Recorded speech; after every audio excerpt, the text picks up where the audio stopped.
जब बुरा वक्त आता है तो ऐसा लगता है जिंदगी खत्म सी हो गई है। इंसान हर तरह से टूट जाता है। वह नेगेटिविटी और अकेलेपन में खुद को घिरा हुआ पाता है। उसे कुछ समझ नहीं आता कि वो क्या करे। लाइफ में धीरे धीरे उसे सब छोड़ने लग जाते हैं और उसे समझ आता है कौन अपना है और कौन पराया। लोग बदल जाते हैं, रिश्ते बदल जाते हैं। बुरे वक्त में हमारा दिमाग असुरक्षित और सेल्फ डाउट से भर जाता है। हम अपने फ्यूचर को लेकर चिंता करने लगते हैं। इस वीडियो में मैं आपको 3 बातें बताने वाला हूं जो आपको तब याद रखनी है जब जिंदगी में बुरा वक्त चल रहा हो। कुछ भी सही नहीं चल रहा होता है। हर किसी की जिंदगी में बुरा समय आता है। ऐसा वक्त आता है जब लगता है जिंदगी का सारा भार हमारे कंधों पे आ गया हो और अब हम यह भार शायद नहीं उठा पाएंगे। हम परेशान हो जाते हैं, सारी उम्मीदें खो बैठते हैं। लेकिन याद रखना, इस पल में अगर तुम चाहो तो अपनी जिंदगी फिर से एक नई सोच के साथ शुरू कर सकते हो। अपने बुरे वक्त में जीत हासिल कर सकते हो। बस मेरी ये बातें याद रखना। पहली बात, बुरा वक्त बदलता जरूर है। दोस्तों, बुरे वक्त की ना एक अच्छी बात है कि ये बदलता जरूर है। बेशक बुरे वक्त में हम हजारों मुसीबतों से लड़ रहे हो, पर एक बात मेरी जरूर याद रखना कि इसका बदलना निश्चित है। बस हिम्मत मत हारना। आज मैं आपको एक ऐसी कहानी जरूर बताऊंगा जिसने लाखों लोगों की जिंदगी में इम्पैक्ट डाला है।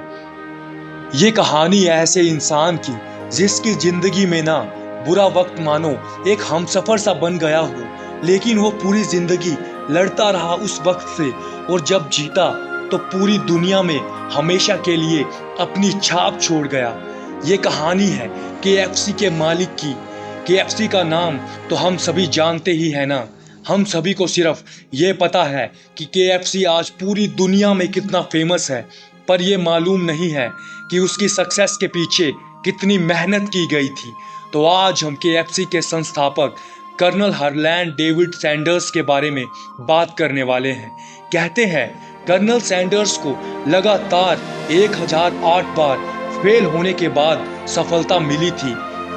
तो सोचो, उन्होंने अपनी पूरी लाइफ कितने बुरे वक्त में निकाला, कितनी तकलीफों का सामना किया होगा, लेकिन कभी हार नहीं मानी, क्योंकि उन्हें भरोसा था कि बुरे वक्त के बाद उनका अच्छा समय जरूर आएगा।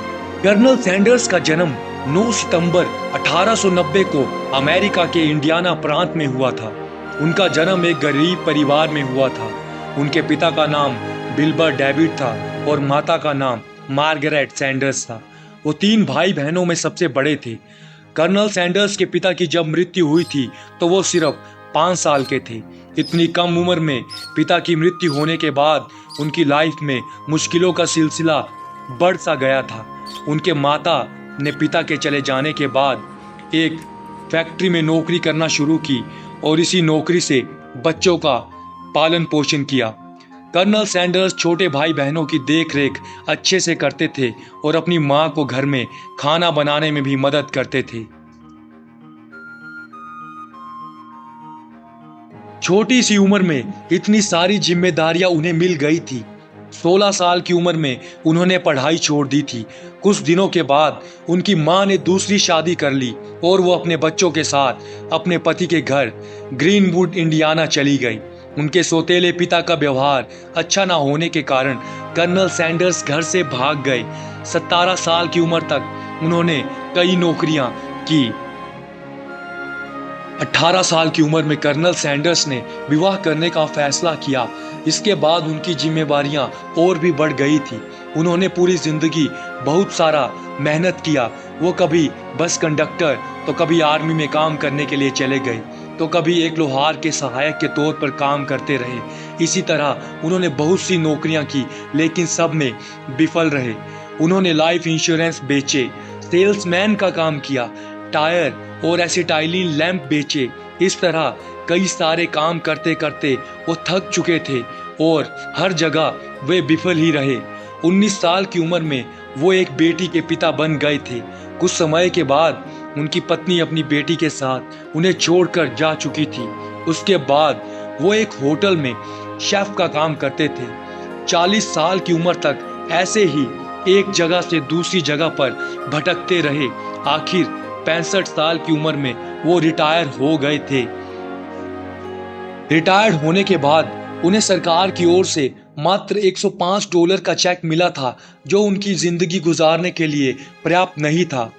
एक दिन वो पेड़ के नीचे बैठकर अपनी जिंदगी के बारे में लिख रहे थे। तभी उन्हें महसूस हुआ कि अरे, मैंने अपनी लाइफ में कुछ नहीं किया, अभी तो मुझे बहुत कुछ करना बाकी है और मैं ये कर सकता हूँ। उनका एक छोटा सा बिजनेस था, लेकिन उस जगह पर भी हाईवे बनने जा रहा था, इसलिए उनका वो बिजनेस भी बंद हो गया था और जो जमा पूंजी थी वो भी खत्म हो चुकी थी। अब उन्हें खाने पीने के लिए भी संघर्ष करना पड़ रहा था। लेकिन वो जानते थे कि वो एक शानदार शेफ है। यहीं से उन्होंने अपने जीवन की फिर से शुरुआत की और हार न मानने की जिद पकड़ ली। उनको चिकन बनाना बहुत अच्छा लगता था। वो अपने चिकन पर अलग अलग एक्सपेरिमेंट भी करते थे। उन्होंने अपनी रेसिपी पे पूरा काम किया। वो अपने मसाले और प्रेशर कुकर लेकर चिकन बनाने के प्रयोग में मार्केटिंग करने के लिए निकल गए। वो अपने चिकन को लेकर कई सारे रेस्टोरेंट में गए और उस रेस्टोरेंट के मालिकों से भी मिले और अपना फ्राइड चिकन पेश किया। लेकिन उनका फ्राइड चिकन किसी को भी शुरुआत में पसंद नहीं आया और लोगों ने इसे नकार दिया। कर्नल सैंडर्स ने हार नहीं मानी और वो लगातार चिकन बनाना सीखते रहे। करीब 1008 बार फेल होने के बाद उन्हें आखिरकार सफलता मिली और एक रेस्टोरेंट के मालिक ने उनका प्रस्ताव स्वीकार कर लिया और फ्राइड चिकन की पहली फ्रेंचाइजी साइन कर ली। इस रेसिपी के कारण इस रेस्टोरेंट की बिक्री में असाधारण रूप से वृद्धि हुई, जिसे देखकर अन्य रेस्टोरेंट के मालिकों ने भी कर्नल सैंडर्स से फ्रेंचाइजी लेना शुरू कर दिया था और इस तरह KFC रेस्टोरेंट चेन की शुरुआत हुई। ये विश्व का पहला रेस्टोरेंट चेन था जो इंटरनेशनल लेवल पर भी फेमस हो चुका था।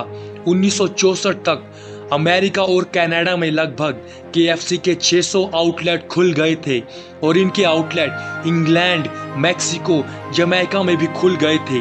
1964 में कर्नल सैंडर्स ने $2 मिलियन में KFC चिकन की फ्रेंचाइजी को अमेरिकन कंपनी को बेच दिया और पूरी जिंदगी इसके ब्रांड एम्बेसडर बने रहे।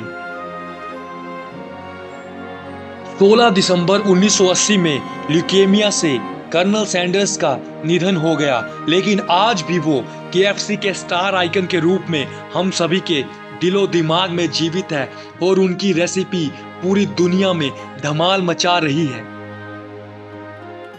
तो दोस्तों, कर्नल सैंडर्स की कहानी से हमें सीख मिलती है कि बुरा वक्त बदलता जरूर है, किस्मत पलटते देर नहीं लगती।